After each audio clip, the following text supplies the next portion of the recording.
This program provides education, not advice. Sponsors pay a fee for endorsements and interviews. See the truthayf.com disclosure page for details.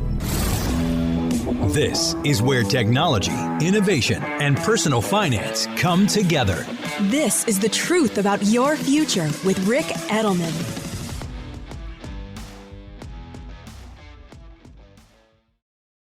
Invesco QQQ is a proud sponsor of The Truth About Your Future with Rick Edelman and a proud sponsor of Accessing the Future of Innovation. Curious what that means? Well, since March 1999, Invesco QQQ has given investors a way to tap into the NASDAQ 100 in a single ETF. We're talking world-changing breakthroughs that we can't live without today. Gene therapy, telemedicine, AI, EVs, and more. Still curious? Tomorrow's innovation awaits. Let's rethink possibility. Invesco QQQ.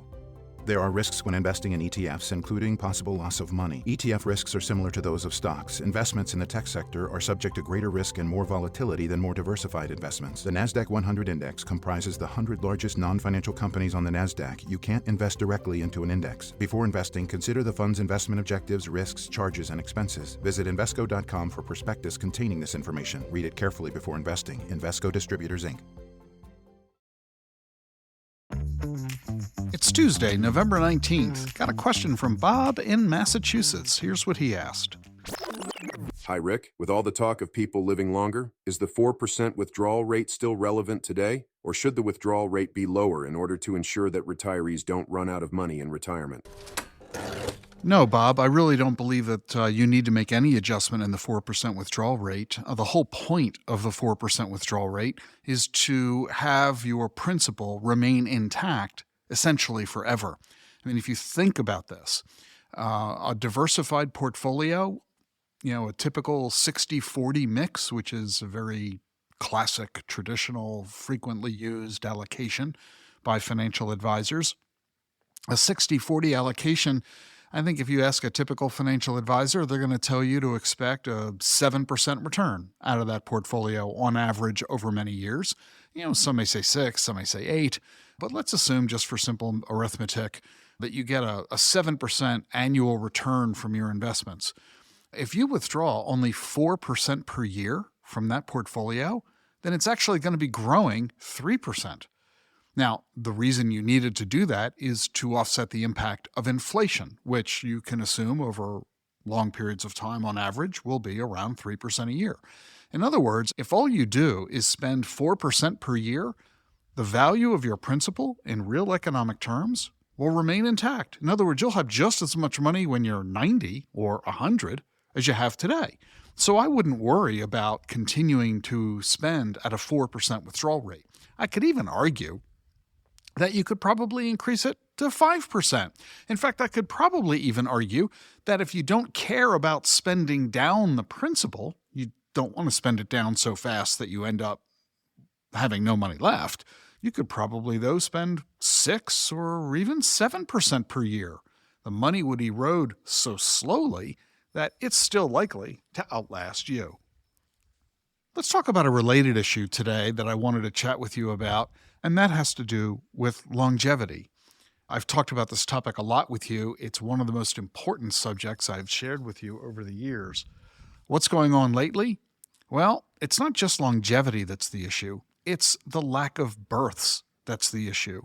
In South Korea, the labor minister there has publicly scolded young people for not having babies. Well, they're pretty worried about this in South Korea. They've got the world's lowest birth rate, 0.72. Now, that's about a third of what they need to maintain the population. Scientists tell us that women need to have 2.1 babies. Yeah, I don't really know how you have 2.1 babies, but basically, they're saying on average, all the women in the population need to produce 2.1 babies in order to maintain the population. South Korea is 0.7, a third of what the number needs to be. In South Korea, 40% of all households only have one person. A quarter of households have a pet instead of a child. Last year, in fact, in South Korea, more people bought dog strollers than baby strollers. First time that's ever happened. Happened last year. It's again happening this year.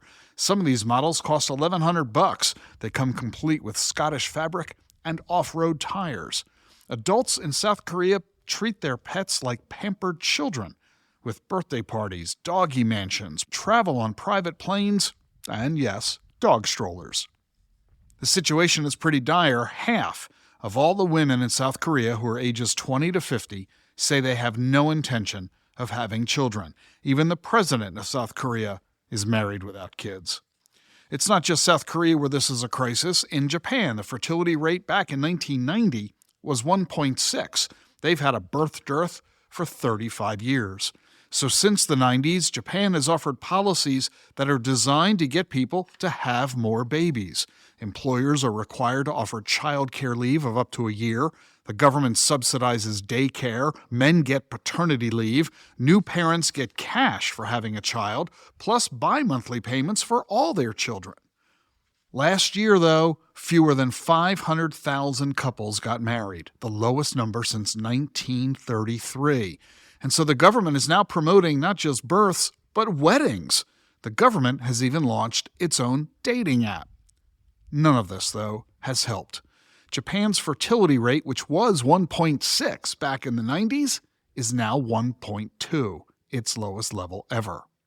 And this is a concern for the Japanese military, because tomorrow's soldiers are going to come from today's babies.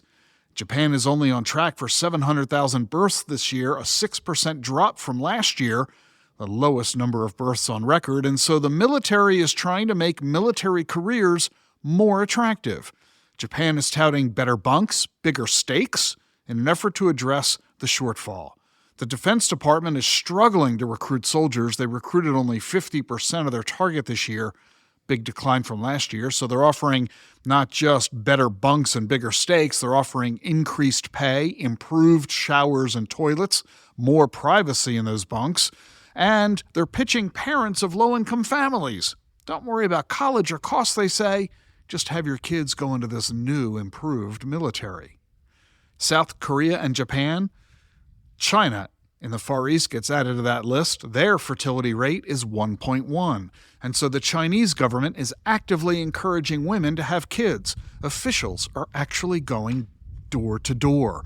They've ordered universities to develop courses showing students a positive view of marriage and childbearing. They've installed art in public parks featuring sculptures of a man and a woman walking with 3 children, under a slogan urging couples not to wait too long to have kids.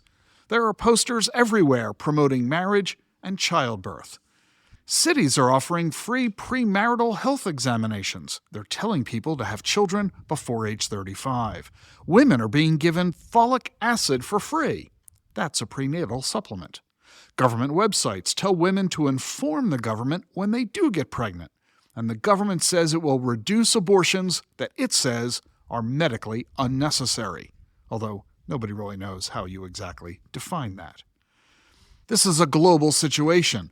Iran is having a problem in this category. Too few people. That means fewer weddings. That means fewer babies.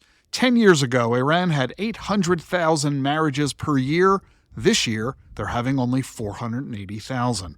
That's because 10 years ago, there were 8 million unmarried women. Now there are only 5 million. And remember when the Shah of Iran was overthrown in 1979? Ever since then, women started going to college. But they raised the bar on who they're now willing to marry. Being a homemaker is no longer their only choice, just like here in the U.S. And back then, the Iranian government began to allow contraception. The bottom line is, Iran's economy is now suffering from high inflation, a weak currency, and international sanctions. All that means the cost of living is high, and women today would rather work and earn an income than stay at home. But Iran, as we know, is still a backward nation when it comes to human rights. Married women can't travel abroad without their husband's permission. They can't divorce unless they had signed a prenuptial agreement. And if they do divorce, the father automatically gets custody of the children. Everybody in Iran knows that 40% of marriages end in divorce, so a lot of women are just saying no to marriage and thus no to children. There's also this thing called white marriage in Iran. Couples simply live together, even though that's illegal. They say that 10 to 15% of all couples are living this way. The result? Iran's fertility rate is only 1.7. Russia has now even made it a crime to advocate for a child-free lifestyle. They have fines of $4,000 for individuals, $50,000 for corporations. Portugal's struggling with a population drain too. Since 2008, 360,000 people ages 15 to 35 have left Portugal for better opportunities elsewhere.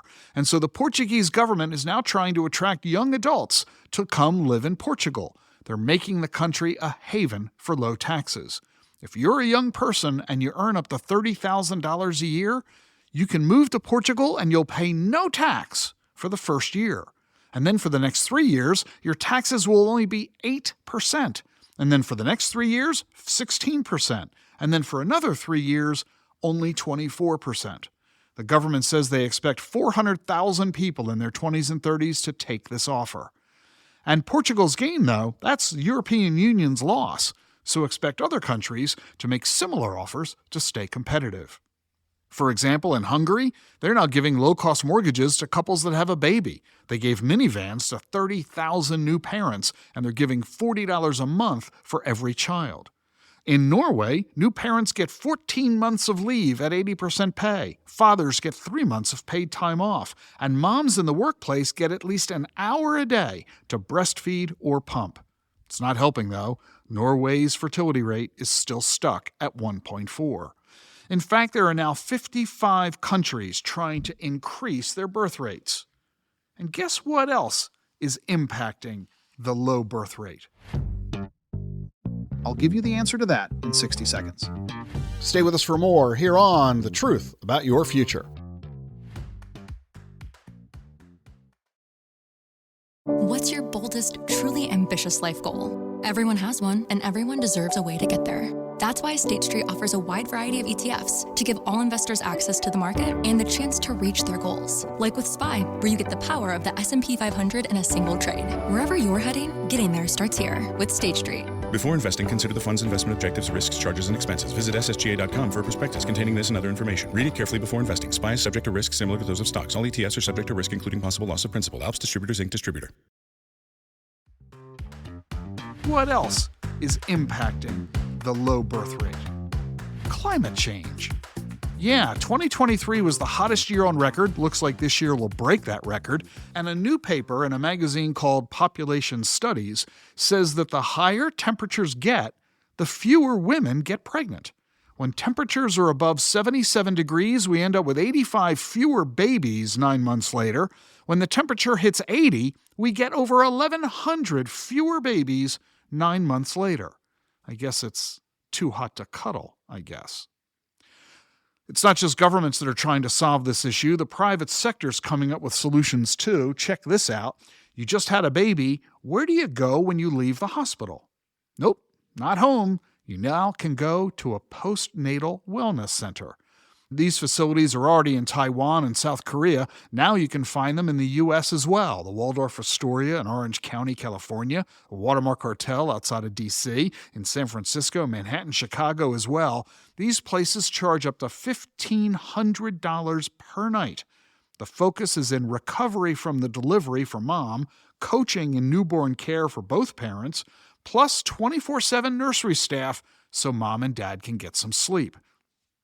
They also offer scalp and hand massages, foot rubs, room service provided by high-end chefs who prepare healthy gourmet food, and even a Japanese breast massage called okitani to facilitate the production of milk.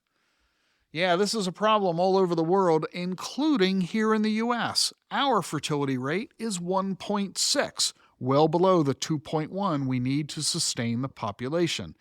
But Laura Wright says none of this matters. She's an associate professor of sociology at the University of Saskatchewan, and she says, first of all, trying to increase fertility rates is a complete waste of time.